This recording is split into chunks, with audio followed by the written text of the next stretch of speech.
माई हो कइलू गजबे सिंगार रूपवा मनवा मोहेला।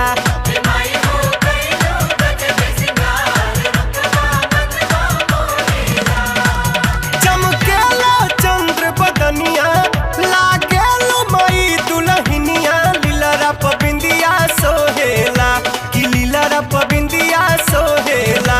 ए माई हो ए माई हो ए माई हो कइलू गजबे सिंगार रूपवा मनवा मोहेला।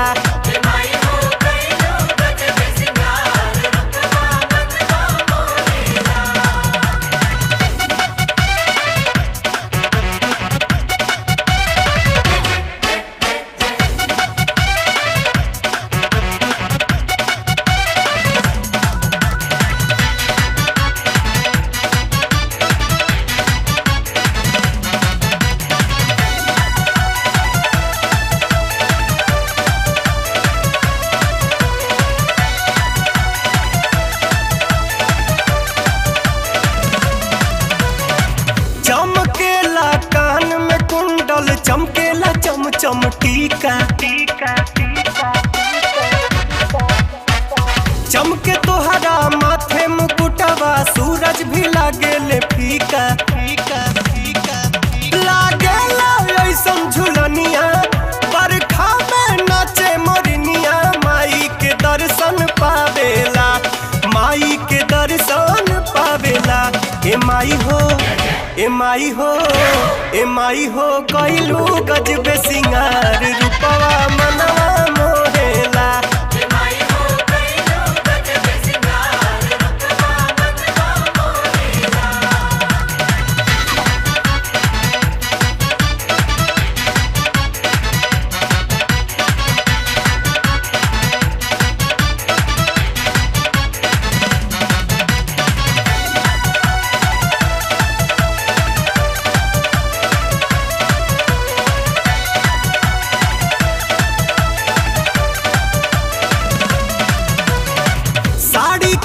चरा में मैया जड़ल बहिरा मोती तीनों लोग या दसों दिशा में चमकेला एकर ज्योति फूल बेली चमेली गम के बगिया में कोयल चह के पवन पुरवैया बहेला पवन पुरवैया बहेला। ए माई हो ए माई हो ए माई हो कइलू गजबे सिंगार रूपवा मनवा मोहेला।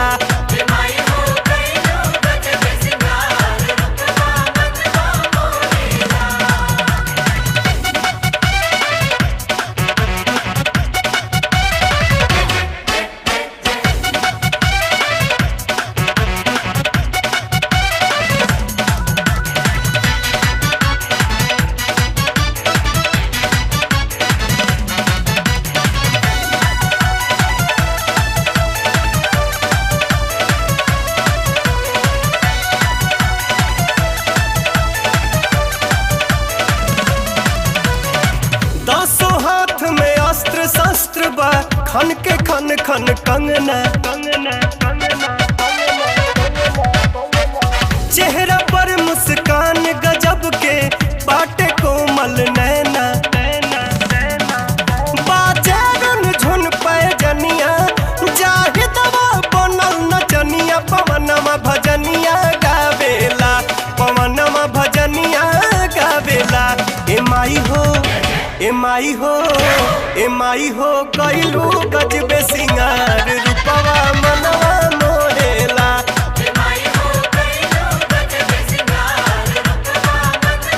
ए माई हो